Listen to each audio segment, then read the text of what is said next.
السلام علیکم ورحمۃ اللہ وبرکاتہ۔ محترم دوستو، امید ہے کہ آپ خیر و عافیت سے ہوں گے۔ اللہ تعالیٰ آپ کو ہمیشہ خوش رکھے، تمام پریشانیوں سے اللہ تعالیٰ حفاظت کرے، آمین۔ میں آج یقین اس عنوان پر چند باتیں کروں گا، لہٰذا پوری توجہ سے سنیے گا۔ نحمدہ ونصلی علی رسولہ الکریم، اما بعد، اعوذ باللہ من الشیطان الرجیم، بسم اللہ الرحمن الرحیم۔ وَلَقَدْ خَلَقْنَا الْإِنسَانَ وَنَعْلَمُ مَا تُوَسْوِسُ بِهِ نَفْسُهُ وَنَحْنُ أَقْرَبُ إِلَيْهِ مِنْ حَبْلِ الْوَرِيدِ۔ اللهم صل على سيدنا محمد وعلى آل سيدنا محمد وبارك وسلم۔ دوستو، اللہ تعالیٰ نے تمام چیزوں کو جوڑا جوڑا پیدا کیا۔ اس بات کو ہم سارے لوگ جانتے ہیں، ہم یقین کرتے ہیں کہ گویا ایسا ہی ہے۔ دیکھیں، اللہ نے آسمان بنایا تو زمین بھی بنایا، اللہ نے خوشی بنائی تو فکر مندی غم بھی بنایا، تو اسی طرح عورت بنایا تو مرد بھی بنایا۔ تو ہر چیز اللہ نے جوڑا جوڑا پیدا کیا ہے۔ تو اللہ نے دنیا بنایا تو آخرت بھی بنایا، اس کے اندر کوئی شک و شبہ کی بات نہیں۔ الف لام میم ذالک الکتاب لا ریب، اللہ فرماتے ہیں یہ قرآن ایسی کتاب ہے، اس میں شک کی گنجائش ہی نہیں۔ ایسی کلام پاک میں اللہ نے آخرت کے بارے میں بتلا دیا۔ دیکھیں، آدمی انجینئر بننا ہے، ڈاکٹر بننا ہے، وہ ایسے ہی نہیں ہو جاتا، بلکہ اس کے پیچھے کڑی محنت کرتا ہے۔ پڑھائی کرنا، محنت کرنا، ایگزام وغیرہ لکھنا، یہ ساری چیزیں وہ کرتا ہے اس یقین پر کہ میں کامیاب ہو جاؤں گا تو میں ڈاکٹر بنوں گا، میں انجینئر بنوں گا، اس یقین پر کرتا ہے۔ تو اسی طرح بالکل ہم لوگ بھی آخرت کا یقین رکھ کر ہم نے نیک اعمال کرنا ہے، جیسے نماز پڑھنا، روزے رکھنا، اللہ کے احکام کو پورا کرنا، نبی کے طریقے پر چلنا۔ کیوں؟ اس لیے کہ آخرت میں ہم کامیاب ہونا ہے، اس یقین کے ساتھ کرنا ہے۔ ہمارے نبی صلی اللہ علیہ وسلم کی ایک ایک بات بالکل سچ ہونا ہے۔ اللہ کے نبی کے زبان سے جو بات نکلی، جو پیشن گوئی نکلی، وہ تو پورا ہونا ہی ہے۔ بعض ہماری سمجھ میں آئے نہ آئے، اللہ کے نبی کی زبان سے نکلی ہوئی بات ضرور اللہ پوری کرتے ہیں۔ دو تین چھوٹے چھوٹے واقعات میں آپ کو بتاتا چلوں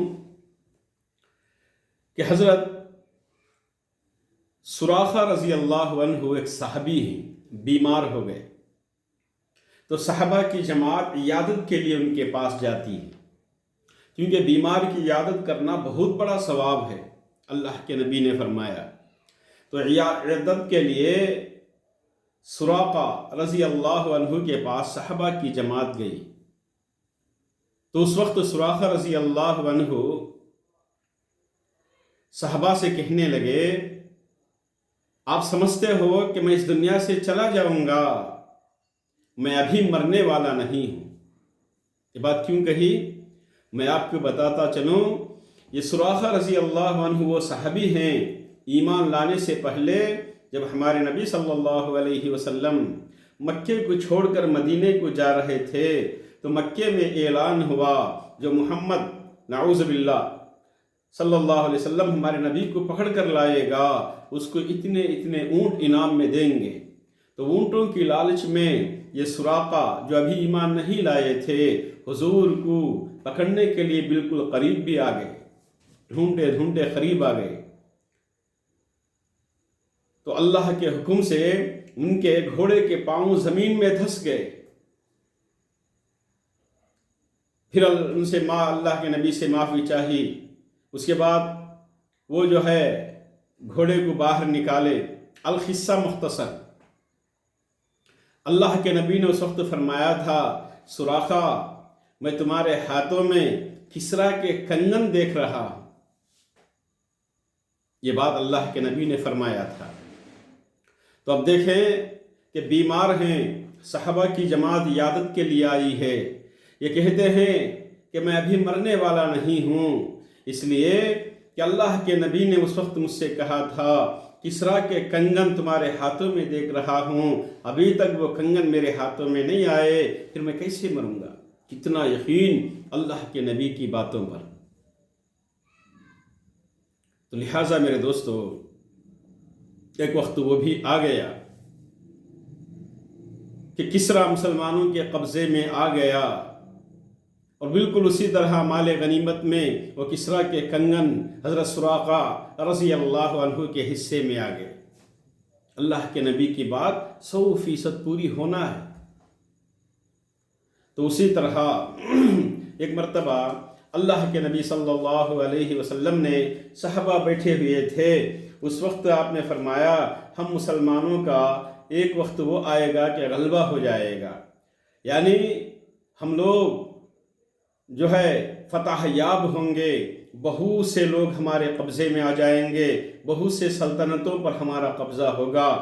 تو اس وقت ایک شہزادی جس کا نام شیمہ بنت بقیہ ہوگا، دیکھیں اللہ کے نبی فرماتے ہیں ایک شہزادی، اس کا نام شیمہ بنت بقیہ ہوگا، وہ جو ہے سفید خچر پر سوار ہوگی، کالا دوپٹہ سر پر ڈالی ہوئی ہوگی، وہ بھی مسلمانوں کے قبضے میں آئے گی۔ تو صحابہ بیٹھے ہوئے تھے، ایک صحابی رضی اللہ عنہ اٹھ کر کھڑے ہوئے اور کہا کہ یا رسول اللہ صلی اللہ علیہ وسلم، کیا میں اس شہزادی کو اپنے حصے میں لے لوں؟ تو حضور صلی اللہ علیہ وسلم نے فرمایا ٹھیک ہے لے لو۔ قرائن بن عوف رضی اللہ عنہ وہ صحابی کا نام تھا۔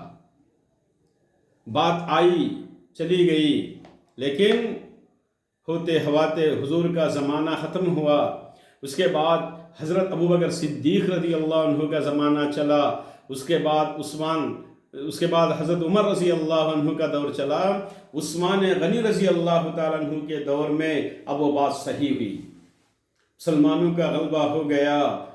اب بادشاہ کی وہ بیٹی و شہزادی بھی مسلمانوں کے قبضے میں آ گئی۔ اب اللہ کے نبی کی وہ پیشن گوئی تھی، بالکل اسی طرح سفید خچر پر وہ شہزادی بیٹھی ہوئی ہے، اس کے سر پر کالا دوپٹہ ہے، اور وہ شہزادی کو جو ہے لوگ لے کر آ رہے۔ تو اب وہ صحابی زندہ تھے، باحیات تھے، قرائن بن عوف رضی اللہ عنہ۔ اب ان کو دیکھتے ہی اللہ کے نبی کی وہ باتیں یاد آ گئے، فوراً جا کر اس خچر کی نکیل پکڑ لی اور کہا کہ یہ تو میری ہے۔ جو جماعت کے امیر تھے انہوں نے کہا کہ یہ تمہاری کیسے ہو سکتی ہے؟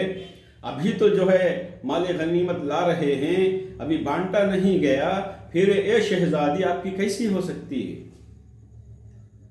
تو اب پورا قصہ حضرت قرائن بن عوف رضی اللہ عنہ نے سنایا۔ تو امیر صاحب نے کہا کہ کوئی گواہ ہے آپ کے پاس؟ تو اس وقت دیکھا گیا تو دو لوگ اس مجلس میں جو تھے وہ دو لوگ زندہ تھے۔ انہوں نے کہا کہ ہاں ہم گواہ ہیں، اللہ کے نبی نے اس وقت یہ بات کہی تھی کہ ہم مسلمانوں کا غلبہ ہوگا، شہزادی بھی مسلمانوں کے قبضے میں آئے گی، خچر پر سوار ہو کر آئے گی، وہ سفید خچر ہوگا، کالا دوپٹہ سر پر ہوگا، یہ ساری نشانیاں بتلائی۔ تو ہم گواہ تھے۔ انہوں نے اٹھ کر کہا تھا کہ کیا میں اس شہزادی کو لے لوں؟ تو حضور نے اجازت دے دی تھی کہ ہاں لے لو۔ یہ بات سنتے ہی امیر صاحب نے کہا کہ پھر تو یہ آپ کی ہے۔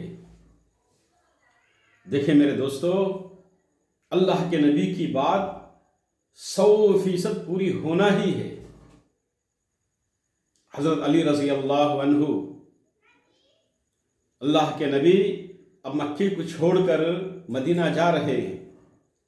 علی رضی اللہ تعالیٰ عنہ سے کسی نے پوچھا کہ اے علی، اس رات جب تم اللہ کے نبی کے بستر پر سو گئے تھے، دشمن باہر کھڑے ہوئے تھے اللہ کے نبی کو مارنے کے لیے، اللہ کے نبی تو چلے گئے، اس رات آپ کو شاید نیند نہیں آئی ہوگی۔ کیوں؟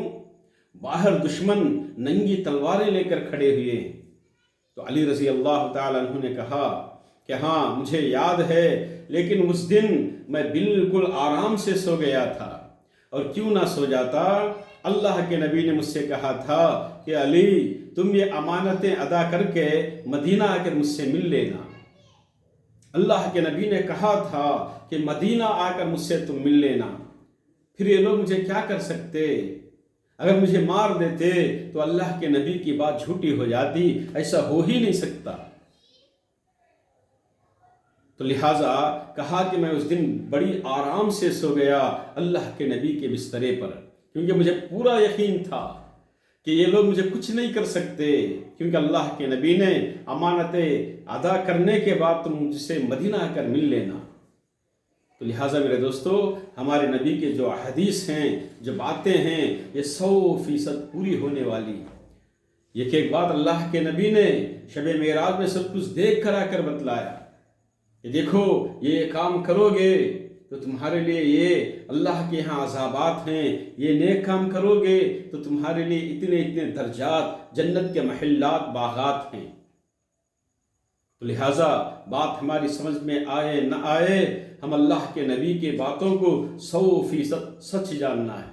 یہ قرآن سچا، ایک ایک حرف سچا، ہمارے نبی کے سارے احادیث سچے، اور اس پر عمل کرنا یہی ہماری نجات کے لیے کافی۔ دنیا میں بھی ہم عزت سے رہیں گے اور آخرت میں کامیاب ہو سکیں گے۔ اگر شک و شبہ کیا تو ایمان کا خطرہ ہو سکتا ہے۔ لہٰذا اللہ پاک سے میں دعا کرتا ہوں کہ اللہ تبارک و تعالی ہم سب لوگوں کے یقین کو پکا اور مضبوط فرمائے، اور ان باتوں پر عمل کرنے کی توفیق عطا فرمائے، آخرت کی تیاری کر لینے کی توفیق عطا فرمائے، آمین۔ آخر میں آپ سے درخواست ہے کہ رد ربا چینل کو سبسکرائب کریں، شیئر کریں، لائک کریں، آگے بھیجیں۔ السلام علیکم ورحمۃ اللہ وبرکاتہ۔